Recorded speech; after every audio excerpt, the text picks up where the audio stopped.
Secretary সাহেল মোস্তারি।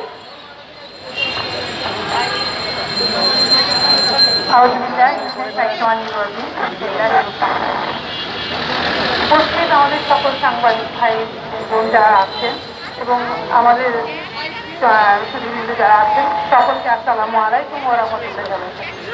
আজকে আমরা চাহিদা নারীর অধিকার, এই মৌলিক চাহিদা নিয়ে যে জল্পনা কল্পনা বা নানা প্রোপাগান্ডা চলছে সেটার বিরুদ্ধে আমরা এসে দাঁড়িয়েছি, যেন আমরা নারীরা আমাদের যথাযথ অধিকার, আসলেই প্রাপ্য অধিকারটি অর্জন করতে পারি। আমরা ছোটবেলায় রবীন্দ্রনাথের গল্প করতে গিয়ে একটা পড়েছিলাম, আগেকার বাংলা ভাষার গাঁথনি, তারপরে বিদেশি ভাষার পত্র। আমি এই ডায়ালগটাকে একটু যদি অন্যভাবে বলি, আমরা যারা আছি আমাদের পরিচয়টা কি? আমি কি আসলে বাঙালি, না আগে নারী, না আমি আগে একজন মানুষ?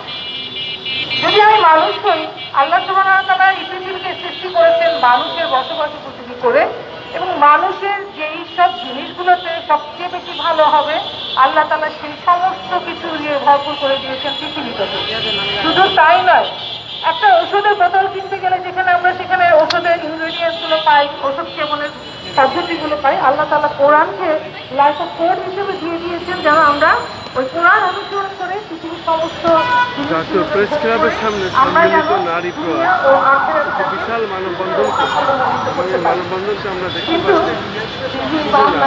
পাচ্ছি। তারা তাদের বিভিন্ন ব্যানার সিস্টেম নিয়ে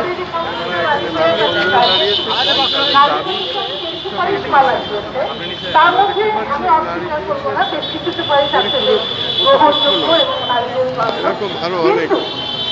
তারা যে কাজটা করেছেন, ছোট ছোট নারী বান্ধব যেগুলো সুপারিশগুলোর মাঝখানে এমন সব গর্হিত বা দৃশ্যকর আচরণ দেখিয়েছেন যেটা কোরআনের সাথে বাংলার সাথে ছিল করার মতো। মানুষ যদি সৃষ্টি চিরজীব হয়, তো কোরআনের কথা অনুসরণ করে চলাটাই হচ্ছে মানুষের একমাত্র। সেখানে নারী কমিশন কি বলে দিচ্ছে এগেন্সে কোরআন, সেটা করার মানে হচ্ছে ঘোড়াটি নিয়ে ঘাস খাওয়ার মতো। আরেকটা জিনিস দেখেন, ব্যালেন্স ডায়েটের কথা, ডাক্তাররা প্রায় বলেন ব্যালেন্স ডায়েটের কথা। ব্যালেন্স ডায়েট মানে এই না যে আমি সব খাবার একই পরিমাণে খাবো,